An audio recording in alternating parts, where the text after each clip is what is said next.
Assalamualaikum warahmatullahi wabarakatuh. Perkenalkan, saya Sania Liska dari kelas 4A. Pada video kali ini, saya akan mempresentasikan hasil praktikum mata kuliah Pelestarian Sumber Daya Lahan Pertanian. Untuk lokasi praktikum yaitu di Desa Cisaat, Kecamatan Cisaat, Desa Karangtengah, Kecamatan Cibadak, Kabupaten Sukabumi. Pada praktikum yang pertama, yaitu mengenai evaluasi sumber daya lahan. Lahan yang akan dievaluasi pada praktikum ini merupakan lahan padi milik Bapak Kartobi di Desa Karangtengah, Kecamatan Cibadak dengan luasan 2 hektar. Untuk mengidentifikasi kondisi perakaran padi yang saya lakukan yaitu mengukur kedalaman perakaran dan mengamati tekstur tanah sawah. Untuk hasilnya, didapatkan data kedalaman akar memiliki panjang sekitar 15-16 cm, sedangkan tekstur tanah sawah agak halus. Selanjutnya adalah identifikasi kondisi wilayah, yaitu dengan mengukur kemiringan lahan sawah, dan diperoleh kemiringan sawah sebesar 21%.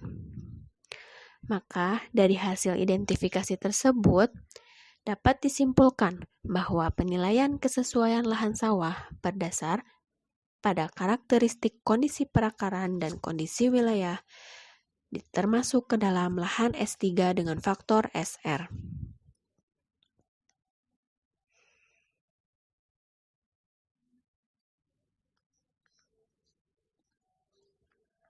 Pada praktikum yang kedua yaitu mengenai penentuan status daya dukung lahan.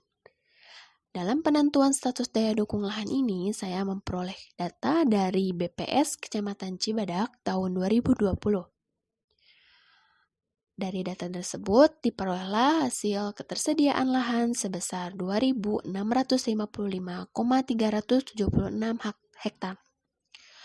Kebutuhan lahan untuk hidup layak yaitu sebesar 0,298 hektar per orang.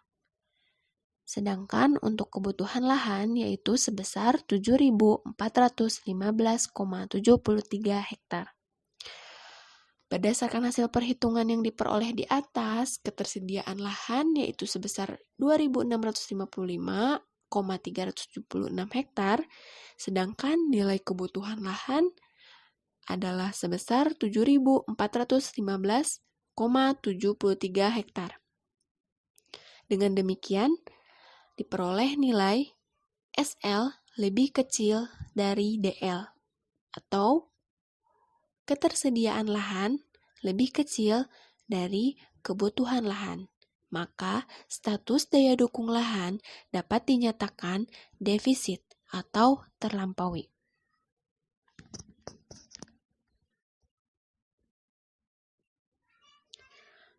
Pada praktikum yang ketiga yaitu mengenai pencemaran dan degradasi lahan. Untuk lokasi praktikum kali ini yaitu di Desa Cisaat, Kecamatan Cisaat, Kabupaten Sukabumi. Berdasarkan hasil observasi langsung ke lapangan, pada area pertengahan sawah tidak ada degradasi lahan.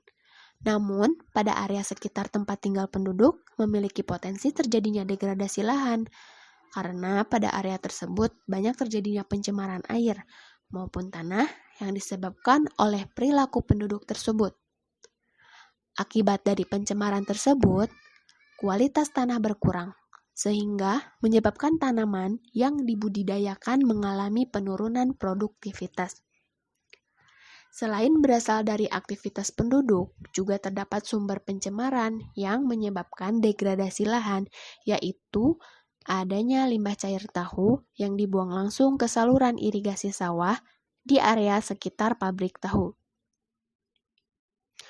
Lokasi industri tahu kebanyakan menyatu dengan pemukiman penduduk, sehingga muncul permasalahan dengan lahan sawah sekitar.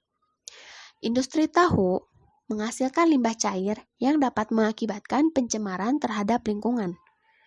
Pencemaran akibat limbah cair tahu dapat berupa oksigen terlarut rendah, air menjadi kotor, dan bau yang menyengat.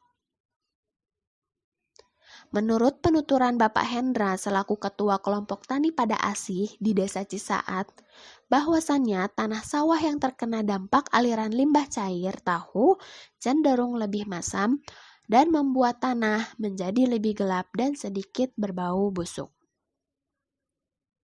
Lantas, bagaimana upaya penanganan dari pencemaran dan degradasi lahan yang ada di Desa Cisaat ini?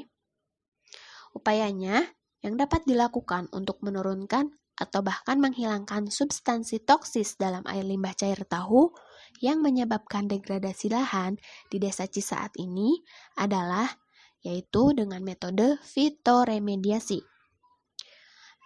Metode fitoremediasi adalah pemanfaatan tanaman untuk mengekstraksi, menghilangkan, dan mendetoksifikasi polutan dari lingkungan, yaitu menggunakan tanaman eceng gondok yang dapat menyerap zat organik melalui ujung akar.